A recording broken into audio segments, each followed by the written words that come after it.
عزیز دوستو، قرآن مجید فرقان حمید نے ارشاد فرمایا ہے کہ محمد الرسول اللہ، فرمایا محمد صلی اللہ تعالی علیہ وسلم اللہ کے رسول ہیں۔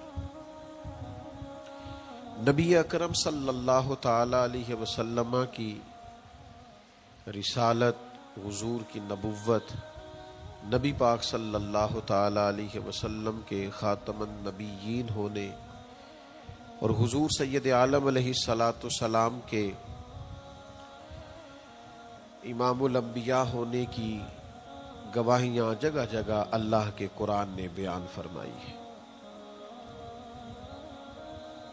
نبی کریم علیہ السلام اللہ کے سچے رسول ہیں، اس کے دلائل اتنے زیادہ روشن ہیں کہ وہ سورج سے بھی زیادہ روشنی دیتے ہیں، چاند سے بھی زیادہ تابناک ہے۔ میرے بھائیوں، نبی پاک صلی اللہ تعالی علیہ وسلم کا وجود مسعود، جسم اقدس ایسا خوبصورت تھا، وہ خود اس بات کی دلیل تھا کہ یہ اللہ کے سچے رسول ہیں۔ ہمارے ہاں بہت سارے لوگ ہیں جو اکثر اس بات پر گفتگو کرتے ہیں کہ نبی پاک صلی اللہ تعالی علیہ وسلم کو اور تمام انبیاء کو اللہ تعالیٰ نے بشریت کا کالم عطا کیا، تو بھئی بالکل ٹھیک ہے۔ اعلیٰ حضرت رحمت اللہ علیہ نے لکھا ہے، حضور کی بشریت کا انکار کرنا تو کفر ہے۔ نبی پاک علیہ الصلوۃ والسلام بشر ہے، لیکن جب سے دیکھا ہے لباس بشری میں تمہیں، ہر فرشتے کی یہ خواہش ہے کہ وہ انسان ہو جائے۔ یعنی آپ اس بات پر ذرا غور فرمائیں، اندازہ کریں کہ حضرت انس بن مالک رضی اللہ تعالیٰ عنہ فرماتے، حضور کسی رستے سے گزر جاتے تھے نا، تو جو بعد میں آتا تھا اسے خوشبو اتنی آتی تھی کہ پتہ چل جاتا تھا یہاں سے اللہ کے رسول گزر کے گئے۔ حضور علیہ الصلوۃ والسلام کو جو اللہ تبارک و تعالیٰ نے حسن عطا فرمایا اور جو کمالات عطا کیے، آپ غور فرمائیں گے کہ حضور کے پسینہ مبارک سے خوشبو آیا کرتی۔ اللہ کے رسول ہیں، اس پر اگر آپ دلائل دیکھیں، معجزات دیکھیں، کمالات دیکھیں، فضائل دیکھیں، شمائل دیکھیں تو انسان دنگ رہ جاتا۔ حضور کے مقدس پسینے سے خوشبو مہکا کرتی اور گلیاں اور بازار اس سے مہک اٹھتے۔ حضرت عتبہ رضی اللہ تعالیٰ عنہ صحابی ہیں، 4 بیویاں تھیں، وہ کہتی ہیں کہ ہم ایک سے ایک بڑھ کے خوشبو استعمال کرتی تھی، لیکن سمجھ نہیں آتی تھی کہ ہمارے شوہر کون سی خوشبو لگاتے ہیں۔ ہم باوجود کوشش کے، باوجود ہمت کے اور باوجود تجسس کے وہ خوشبو نہیں پاتی تھی۔ تو ایک دن ہم چاروں نے فیصلہ کیا کہ ان سے پوچھ ہی نہ لیں وہ کون سی خوشبو لگاتے ہیں۔ تو ہم نے پوچھا کہ بتائیے، تو کہنے لگے میں نے تو کبھی لگائی نہیں۔ تو ہم نے کہا بھئی آپ ایسے تو دعویٰ نہ کیجئے، ہم نے پوری جدوجہد کر لی، اور پھر عورتوں کا چیزوں کو تلاش کرنا یہ تھوڑا انفرادی بھی ہوتا ہے، ہمیں وہ رنگ نہیں ملا خوشبو کا، وہ انداز جو آپ کا ہے۔ تو فرمانے لگی اصل بات یہ ہے کہ میرے کمر پر کچھ تکلیف ہو گئی تھی، کچھ ایسی چیزیں ابھر آئی تھی جو تکلیف کا باعث تھی، تو میں پھر حاضر ہوا رسول پاک کی بارگاہ میں۔ تو نبی کریم علیہ السلام نے فرمایا کرتا ہٹائیے گا، تو میں نے کچھ کرتا ہٹایا تو کریم نے دست مبارک پھیرا، بس ظلمت کو ان کے نور نے کافور کر دیا، جس پر پڑی نظر اسے بھی نور کر دیا۔ تو محمد صلی اللہ تعالی علیہ وسلم اللہ کے رسول ہیں، اس پر اتنے دلائل ہیں، یہ اتنا آفتاب سے روشن مسئلہ کہ یعنی آپ شمار کرتے جائیں، آپ گنتے جائیں، آپ سیرت کو پڑھتے جائیں، آپ فضائل کو پڑھتے جائیں، کمالات کو پڑھتے جائیں، تو مرحوم اعظم چشتی کا ایک جملہ اتنا فٹ آتا ہے کہ یہ سارا مضمون اس میں سمٹ جاتا ہے۔ وہ کہتے ہیں تیری حیات پاک کا ہر لمحہ پیغمبر لگے، یعنی لمحہ لمحہ بتاتا ہے کہ آپ اللہ کے سچے رسول ہیں۔ ایک ایک گزرنے والی گھڑی بتاتی ہے کہ آپ اللہ کے سچے رسول ہیں۔ حضور کا مسکرانا بھی بتاتا ہے کہ سچے رسول ہیں۔ نبی پاک علیہ السلام کا دیکھنا بھی بتاتا ہے کہ حضور اللہ کے سچے رسول ہیں. حضور تو کسی پر جلال بھی کر دینا تو بھی پتہ چلتا ہے اللہ کے سچے رسول ہیں. یعنی حضور علیہ الصلوۃ والسلام کھانا تناول فرمائیں یا آرام فرمائیں، آپ ذرا یہ انوکھا پن ملاحظہ فرمائیے گا، یہ انداز ذرا دیکھیے گا کہ ایک صحابی نے آ کے عرض کی یا رسول اللہ صلی اللہ تعالی علیہ وسلم میری بیٹی کی شادی ہے تو خوشبو کی بڑی ضرورت ہے، تو مہربانی فرمائیں کرم نوازی کریں. عرب شریف کے اندر خوشبو بڑی مہنگی ہوتی تھی، آج بھی وہاں خوشبو بڑی مہنگی ہے اور خوشبو کا استعمال بھی بہت زیادہ ہے. تو اس صحابی نے آ کے عرض کی یا رسول اللہ صلی اللہ تعالی علیہ وسلم خوشبو مل جائے، میری بیٹی کی شادی ہے. تو حضور علیہ السلام نے فرمایا ایک لکڑی لے آؤ اور ایک بوتل ایک شیشی لے آؤ. وہ لے کے آئے تو محبوب نے نا لکڑی کے ساتھ اپنا پسینہ تیری حیات پاک کا ہر لمحہ پیمبر لگے، حضور نے وہ پسینہ مبارک اتار کے اس شیشی میں ڈال دیا. فرمایا جا جا کے استعمال کر، اللہ تبارک و تعالی بہترین خوشبو عطا کرے گا. حضور علیہ الصلوۃ والسلام کا سارا وجود نور. یعنی ہمارے ہاں کسی آدمی کے منہ سے تھوک نکلے یا لعاب نکلے تو لوگ اس سے گھن محسوس کرتے ہیں، جگہ جگہ لکھا ہوتا ہے تھوکنا منع ہے. لیکن نبی کریم اگر لعاب دہن لگا دینا مولا علی کی آنکھوں پر تو شیر خدا فرماتے ہیں مجھے پہلے سے بھی زیادہ بہترین نظر آنا شروع ہو جاتا ہے. اللہ کے محبوب صلی اللہ تعالی علیہ وآلہ وسلم کے پورے وجود نور کو جیسے جیسے دیکھتے جائیں محسوس ہوتا ہے کہ تیری حیات پاک کا ہر لمحہ پیمبر لگے. حضرت عبداللہ ابن سلام رضی اللہ تعالیٰ عنہ فرماتے میں گفتگو کرنے آیا تھا، حضور علیہ الصلوۃ والسلام کے دین کے بارے میں کچھ معلومات کرنے آیا تھا، اور میں تورات کو پڑھنے والا تھا، اہل یہود کے علماء میں سے آپ کا شمار ہوتا تھا. اپنے کچھ لوگوں کے ساتھ آئے، فرماتے ہیں نبی کریم صلی اللہ تعالی علیہ وسلم اونٹنی پر تشریف فرما تھے اور صلہ رحمی کے متعلق کچھ گفتگو کر رہے تھے. میں نے حضور کی گفتگو سنی. محبوب کا لباس مبارک مہنگا نہیں ہوتا تھا پر نہایت ہی اجلا ہوتا تھا، نہایت سادہ ہوتا تھا، نہایت باکمال ہوتا تھا. فرماتے میں نے اونٹ پر بیٹھے ہوئے محبوب کے لباس کا، بات کرنے کا، نفاست کا، ہاتھ اٹھانے کا وہ انداز دیکھا، اور جھکی جھکی نظریں اور معصوم لہجہ اور گفتگو میں سلاست اور روانی اور ٹھہرے ٹھہرے جملے اور لفظوں کا وہ ایک خوبصورت ریدھم. فرماتے ہیں وہ سارے انداز میں نے دیکھے تو میں جو بات کرنے آیا تھا مجھے بھول ہی گئی. لباں تے موہراں لگیاں، بولن دی جاچ ہی بھول گئی، ایتھے زباناں تائیں کھولن دی جاچ بھول گئی. فرماتے ہیں میں کوئی بات ہی نہ کر سکا. جیسے ہی محبوب کے قریب گیا میں نے فوراً عرض کیا مجھے کلمہ پڑھا دے، میں مسلمان ہونا چاہتا ہوں. یہ آج جو لوگوں کی طبیعتیں الجھ سی گئی ہیں نا، آج یہ جو بے شمار باتیں، بے شمار گفتگو، سوشل میڈیا کا بے دریغ اور بے ہنگم استعمال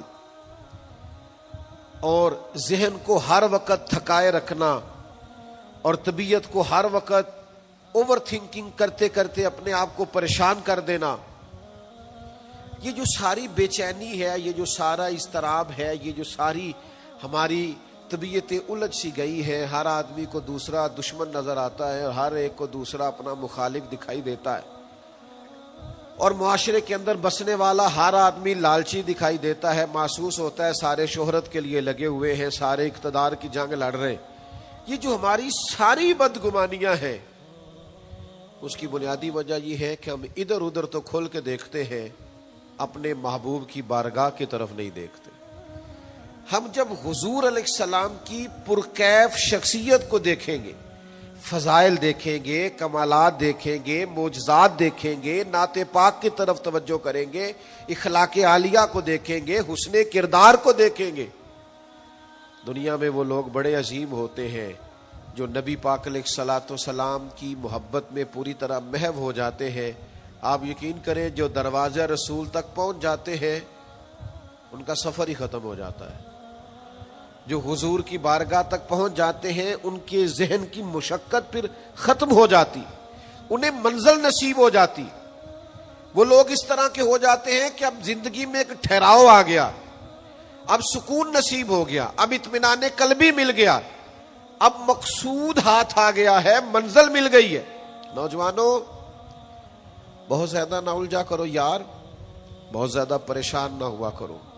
جب دل بڑا گھبرا جائے نا تو اپنے نبی پاک کی سیرت کو پڑھا کرو، حضور کے احوال شریفہ کا مطالعہ کیا کرو، ان کے حسن کی بات دیکھا کرو، جمال کی بات دیکھا کرو، کمال کی بات دیکھا کرو، محبوب کے بانٹنے کا انداز دیکھا کرو، نوازنے کا انداز دیکھا کرو، نبی پاک کا دشمنوں کو معاف کرنے کا رنگ دیکھا کرو، حضور کا عطا کر دینے کا انداز دیکھا کرو.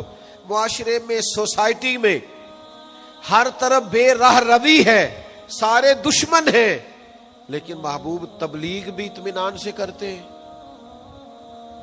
ان کو دعوت توحید بھی مطمئن ہو کے دیتے ہیں، اور جب ان کے لیے دعا کرتے ہیں تو پھر بھی پوری دل جمی کے ساتھ دعا کرتے ہیں. یہ خاص ٹھہراؤ آپ کو حضور کی بارگاہ تک جانے میں ملے گا.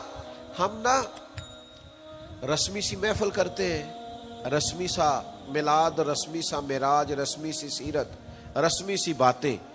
وہ جو خاص ایک کیفیت ہوتی ہے نا امتی کی، پوری طرح محبوب کے قدموں سے جڑ جانا، یہ والہانہ پن کبھی ملے نا، والہانہ پن. یعنی حضرت طلحہ بن برار رضی اللہ تعالیٰ عنہ کی نبی کریم سے ملاقات ہوئی، حضور سے ملے اچانک، اور دوڑ کے جا کے نا تو نبی پاک کے قدموں سے لپٹ گئے، اور پھر لپٹے ہیں اور والہانہ انداز ہے اور وارفتگی دکھا رہے ہیں اور عشق کا مظاہرہ کر رہے ہیں، اور پھر اسی درد اور تڑپ میں عرض کرنے لگے حضور مجھے کوئی حکم کرے، میں فوراً تعمیل ارشاد کروں گا، کچھ فرما دیں. یہ والہانہ پن، یعنی کبھی آپ بڑے بے چین ہو تو کہیں یار کھولو سیرت کی کتاب، اپنے نبی کا کوئی ذکر پڑھتے ہیں، کھولو فلاں آدمی کو سنے جو حضور کے عشق کی بات کرتا ہے، آؤ کوئی نعت پاک کا نغمہ چھیڑ دے جو ہمارے دلوں کو ٹھنڈا کرے، آؤ کوئی قرب پائے حضور کے دروازے نور کی طرف سفر کرے. ہم کہاں الجھے ہوئے ہیں، کہاں سکون تلاش کر رہے ہیں، کہاں ہم نے اپنے آپ کو الجھا دیا ہے، کن بے معنی اور بے مقصد باتوں میں ابحاث اور بحثیں کر کر کے اپنے آپ کو پریشان کیے ہوئے ہیں. آئیے دیکھیے رسول اللہ صلی اللہ تعالی علیہ وسلم کی زندگی کا لمحہ لمحہ آپ کے کلیجے کو ٹھنڈا کرے گا، آنکھوں کو سکون دے گا، باطن کو پاکیزہ کرے گا، سوچوں کو نکھار دے گا. کہہ لینے دو مجھے یہ جملہ، حضور سے پیار کرو، جینے کا بھی مزہ آئے گا، مرنے کا بھی مزہ آئے گا، لطف نصیب ہو جائے گا، سرور نصیب ہو جائے گا، ایک کیف سا میسر آ جائے گا. حضور کی بارگاہ عالی مرتبت تک جڑو، نبی پاک علیہ الصلوۃ والسلام کے اخلاق عالیہ کو اپناؤ، کردار کو سمجھو، حسن تکلم کو سمجھو، نبی پاک علیہ السلام کی باتوں پر غور کرو. یقین کرو کبھی کبھی پڑھتے پڑھتے وجد ہو جاتا ہے، کبھی کبھی ان باتوں کو صرف مطالعہ کی نظر سے دیکھیں، سیکھنے کی نظر سے دیکھیں تو ایسے لگتا ہے کہ جیسے روح پرواز کرنے لگی. یہ اس طرح کے بھی کمالات ہوتے ہیں، یہ بھی رنگ ہوتا ہے، یہ بھی انداز ہوتا ہے، یہ بھی طور طریقے ہوتے ہیں. اور پھر حضور امی ہے. نبی کریم نے دنیا میں کسی استاد سے پڑھا نہیں، حضور سید عالم صلی اللہ تعالی علیہ وآلہ وسلم کسی مکتب میں نہیں گئے، حضور نے کسی مدرسے سے تعلیم نہیں پائی. لیکن جب حضور بات کرتے نا، جب محبوب حکمت کے موتی رولتے نا، جب نبی پاک علیہ الصلوۃ والسلام کوئی کلام کرتے نا، آپ یقین کریں ایسا انوکھا پن، ایسا نرالا فیصلہ، ایسی حکمت اور دانائی سے بھری ہوئی بات، یعنی جو فلسفیوں سے کھل نہ سکی اور نکتہ وروں سے حل نہ ہوئی، وہ بات ایک طیبہ والے نے بتلا دی چند اشاروں سے. حضور دو چار اشارے کرتے اور عقدے کھل جاتے. ایسی دانائی والی بات، ایسی قیمتی بات، ایسی انوکھی بات محبوب بیان کرتے. حضرت سعد بن عبادہ رضی اللہ تعالیٰ عنہ کے پاس نا فتح مکہ کے موقع پر جھنڈا تھا. وہ علم بردار تھے، جن کے پاس جھنڈا ہوتا تھا وہ آدمی سب سے آگے آگے ہوتا تھا. اب ایک وقت ایسا آیا کہ صورتحال اس طرح کی بن گئی کہ حضرت سعد بن عبادہ کو اس منصب سے ہٹایا جائے گا. بڑا مشکل فیصلہ ہے. انہوں نے کوئی ایسی معاذ اللہ غلطی بھی نہیں کی، لیکن حالات ایسے آ گئے ہیں کہ جناب سعد ابن عبادہ کو ہٹانا پڑے گا، ان سے جھنڈا لیا جائے گا. صحابہ بڑے پریشان ہیں کہ حساس آدمی ہے، ان کی خدمات بہت زیادہ ہیں، کس طرح ان کو ہٹائیں گے، کیا کریں گے. نبی کریم کی بارگاہ میں عرض گزار ہے، یا رسول اللہ کیسے ہٹائیں حضرت سعد ابن عبادہ کو، اور کیفیات اور حالات بھی ایسے ہیں کہ ہٹانا بھی پڑے گا. آج کل نا بہت سارے لوگ کام تو کرتے ہیں پر دانا نہیں ہوتے.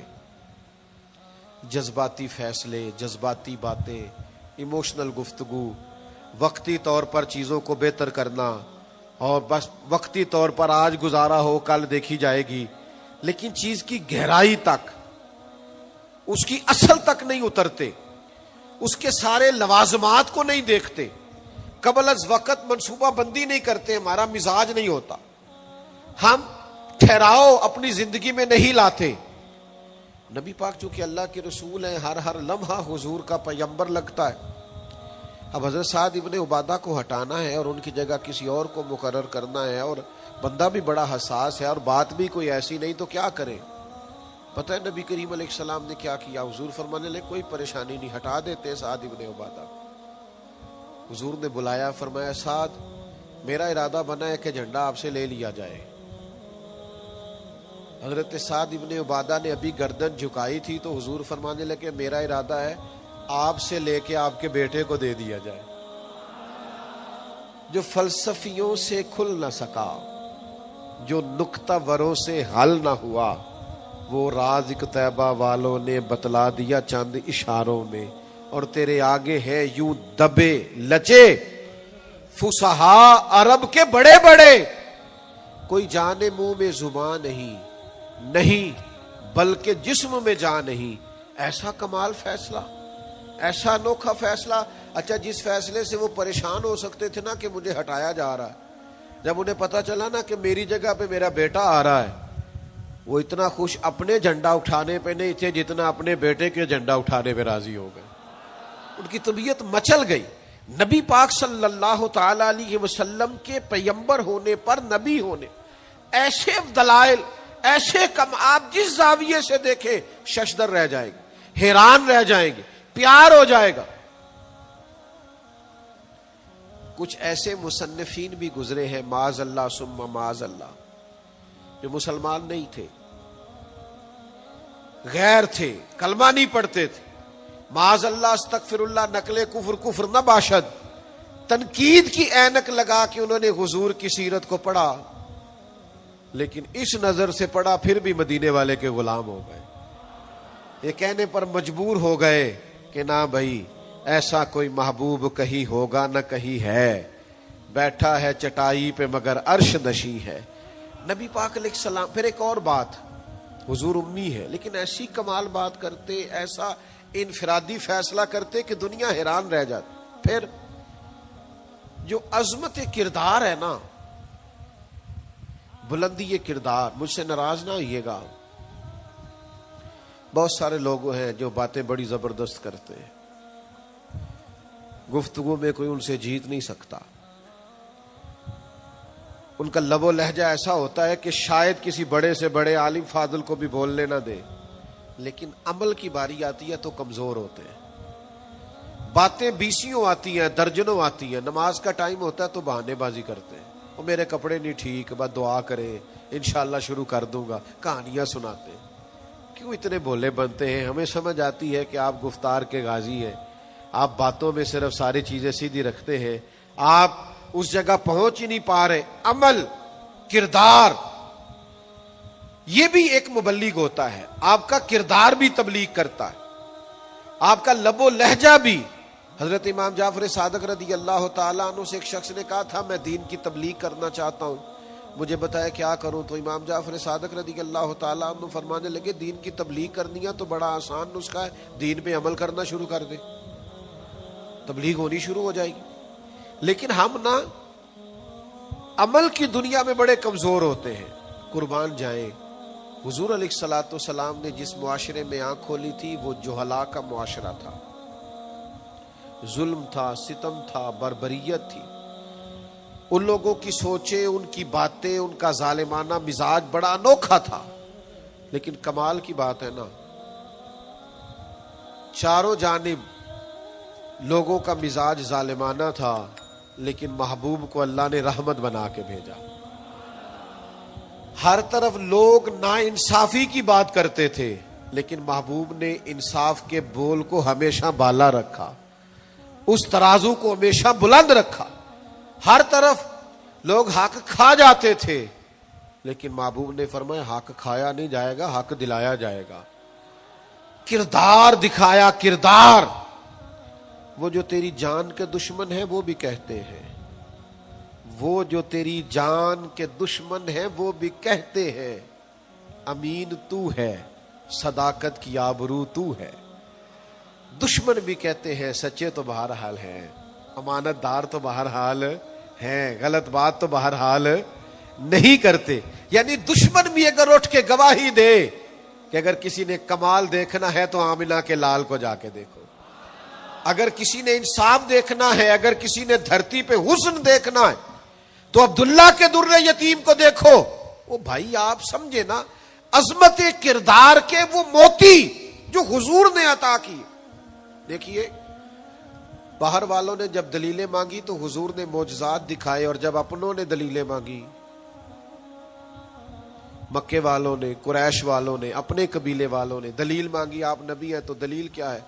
تو اللہ کا قرآن کہتا ہے کہ محبوب نے کہا فقد لبثت فیکم عمرا من قبلہ افلا تعقلون، اور میں نے تمہارے بیچ عمر گزاری ہے ساری، تمہیں عقل نہیں؟ میں کوئی باہر سے نہیں آیا، میں نے 40 سال تمہارے اندر گزارے ہیں، میرے جیسا کچھ اچھا ہے تو دکھاؤ، کوئی دیانتدار ہے تو دکھاؤ، کوئی پاکیزہ مزاج ہے تو دکھاؤ، کوئی اس طرح کا ستھرا ہے تو دکھاؤ، کوئی اس طرح کا مزکی ہے تو دکھاؤ۔ تمہارے بیچ میں نے وقت گزارا ہے۔ باقیوں کو نبی پاک نے معجزات بطور دلیل دیے، اور جب اپنوں نے دلیل مانگی تو حضور نے فرمایا میری سیرت دیکھ لو، میرا کردار دیکھ لو، میرے شب و روز دیکھو۔ فقد لبثت فیکم عمرا من قبل، میں نے اس سے پہلے عمر کا حصہ تمہارے بیچ گزارا ہے، افلا تعقلون، تمہیں عقل نہیں؟ دوستو تھوڑا سا نا کردار پر بھی توجہ کرنی پڑے گی، اپنے آپ کو تھوڑا سا تبدیل کرنا پڑے گا۔ میں آپ کی خدمت میں عرض کروں، دولت سے لوگوں کو جیتا نہیں جا سکتا، دولت تو لوگوں کو لالچی بنا دیتی ہے۔ آپ کسی کو پیسے دیں، 10,000 دیں، اگلی دفعہ وہ 25 مانگے گا، تو آپ 50 دیں، اگلی دفعہ 1,00,000 مانگے گا، اس کی بھوک تو بڑھتی ہے۔ آپ عہدے کے زور پر بھی لوگوں کے محبوب نہیں بن سکتے، اس لیے کہ پھر وہ شخصیتوں سے پیار نہیں کرتے، کرسیوں سے پیار کرتے۔ آپ کرسی پہ ہیں تو آپ اچھے لگتے ہیں، جب دوسرا آئے گا تو اس کو سلوٹ کر لیں گے۔ نبی پاک علیہ الصلوۃ والسلام نے فرمایا اگر تم کسی شخص کو قائل کر سکتے ہو اور اس سے محبت بڑھا سکتے ہو تو ایک ہی صورت ہے، اور وہ تمہارا حسن اخلاق ہے۔ اللہ کے محبوب صلی اللہ تعالی علیہ وسلم نے خلق کے ساتھ، کردار کے ساتھ، نبی پاک علیہ السلام نے محبت کے ساتھ۔ زید بن دسنہ بہت بڑے یہودیوں کے عالم تھے۔ ایک دن حضرت بلال حبشی رضی اللہ تعالیٰ عنہ سے کہنے لگے سنا ہے نبی پاک علیہ السلام کی بارگاہ میں جب بہت سارے مہمان آتے ہیں تو آپ کو کچھ قرض بھی لینا پڑتا ہے۔ جناب بلال کہنے لگے لینا پڑتا ہے؟ کہنے لگے مجھ سے لے لیں، میرے پاس اضافی پیسے پڑے ہیں، آپ نے دے ہی دینے۔ حضرت بلال نے لے لیے، ایک ٹائم مقرر ہو گیا، فلاں دن پیسے واپس کرنے۔ اپنی وعدے میں 3 دن رہتے تھے۔ نبی پاک علیہ الصلوۃ والسلام مدینہ طیبہ کے چوک میں کھڑے ہیں، ساتھ حضرت عمر فاروق رضی اللہ تعالیٰ عنہ۔ یہ وہاں پہنچ گئے یہودیوں کے عالم۔ آ کے کہنے لگے وہ میری رقم واپس کرے. تو حضور نے فرمایا ابھی تو وعدے میں 3 دن رہتے ہیں. تو اس نے بڑے سخت جملے کہے. آپ کی توجہ ہے میری بات پر؟ سمجھ آ رہی ہے میری باتوں کی؟ چڑھانے والے اتنے خطرناک نہیں ہوتے جتنے چڑھ جانے والے خطرناک ہوتے ہیں. اتنی جلدی کسی کی باتوں سے چڑا نہ کرے. یعنی ہر ایک کوئی دشمن بنا لیتے ہو. جس کا سٹیٹس ہی نہیں آپ کے ساتھ کھڑے ہونے کا اسے بھی دشمن بنا. اور دعا کرو کہ دشمن بھی خاندانی ہو. ہر ایک کوئی دشمن مان لیتے ہو. اسے بھی میرا اختلاف ہے, یہ بھی مجھ سے حسد کرتا ہو. چھوڑے یار, آپ کا کوئی سٹیٹس ہی نہیں ہے. سب کے ساتھ آپ کا مقابلہ شروع ہو جاتا ہے. کہیں رکے تو صحیح. کہیں وہ جو 3 بندے وہاں کھڑے ہیں, وہ جو 4 وہاں کھڑے ہیں, وہ جو 5 وہاں کھڑے ہیں, وہ میرے خلاف باتیں کر رہے ہیں. وہ یار آپ بلا وجہ پریشان ہیں. وہ کوئی اور گل پہ کر دینے تو ہڑی نہیں کر دے. وہ کوئی بلا وجہ دشمن بنا لینا, چڑ جانا, ذرا سی بات پہ ڈسٹرب ہو جانا, بہت زیادہ پریشر اپنے ذہن پہ ڈالنا, اس سے بندہ کمزور پڑ جاتا ہے. انہوں نے سخت جملے کہے, لیکن نبی کریم صلی اللہ تعالی علیہ وآلہ وسلم نے نا کسی بات کا کوئی جواب نہیں دیا. حضرت عمر نے تلوار نکال لی. تو حضور فرمانے لگے عمر آپ نے تلوار نکال لی ہے, آپ کو چاہیے تھا انہیں کہتے مطالبہ نرمی سے کریں اور مجھے کہتے ان کی رقم واپس کریں. فرمایا چھوڑو, یہ جو وقار ہوتا ہے نا یہ آدمی کے قد کاٹ کا پتہ دیتا ہے. یہ جو حوصلہ ہوتا ہے یہ اس کی تعلیم کا, اس کی تربیت کا, اس کے علم کا, اس کے بڑے ہونے کی خبر دیتا ہے. حضرت عمر سے حضور نے فرمایا چونکہ انہوں نے اب پہلے مطالبہ کر لیا ہے تو ہم ایسا کرتے ہیں پہلے ہی پیسے دے دیتے ہیں. فرمایا آپ ان کو ساتھ لے جائیں, فلاں جگہ کھجوریں پڑی ہیں تول تول کے دے دیں, اور جب ان کا قرض پورا ہو جائے نا تو یہ جو آپ نے ان کو غصہ دلایا نا تھوڑی کھجوریں زیادہ بھی دے دیجئے گا, تھوڑی مٹھائی بھی دے دینا, قربان جائیں. حضرت عمر رضی اللہ تعالیٰ عنہ فرماتے ہیں میں حضور کے حکم کا پابند تھا, میں ان کو ساتھ لے گیا اور لے جا کر کے کھجوریں تول تول کے دے رہا ہوا. مجھے ان پہ غصہ ہے, وہ مجھ سے ہلکی ہلکی باتیں کرنے لگ گئے حضور کے اخلاق کے بارے میں, نبی پاک کی بردباری کے بارے میں. تو مجھے جلال تھا, میں نے کہا تو کھجوریں لے, زیادہ باتیں نہ کر. میرا اپنا ایک خیال تھا کہ انہوں نے بڑے سخت جملے کہے ہیں. تو فرماتے انہوں نے میرا ہاتھ تھاما اور کہنے لگے عمر یار میرے اوپر جلدی نہ کر, میرے درد کو سمجھ, میں تورات کا عالم ہوں, میں نے اللہ کے آخری نبی کی جتنی نشانیاں تورات میں پڑھی ہیں ساری مدینے والے محبوب میں پائی جاتی ہیں. ایک نشانی میں نے یہ پڑھی تھی کہ جتنا جتنا کوئی جہالت کرتا جائے گا نبی پاک کا علم اتنا ہی غالب آتا جائے گا, حضور کی بردباری اتنی بڑھتی جائے گی. تو میں نے نا جان بوجھ کے حضرت بلال کو پیسے دیے تھے, اور 3 دن پہلے میں نے واپسی کا مطالبہ بھی جان بوجھ کے کیا تھا. میں نبی کریم کا حلم دیکھنا چاہ رہا تھا, میں وہ تورات کی نشانی دیکھنا چاہ رہا تھا, اور پھر میں نے سخت جملے بھی جان بوجھ کر کیے. پر قربان جاؤ مدینے والے کو جس اینگل سے بھی دیکھا ہے اللہ کا سچا رسول ہی پایا. محمد الرسول اللہ, محمد اللہ کے رسول ہے صلی اللہ علیہ وسلم.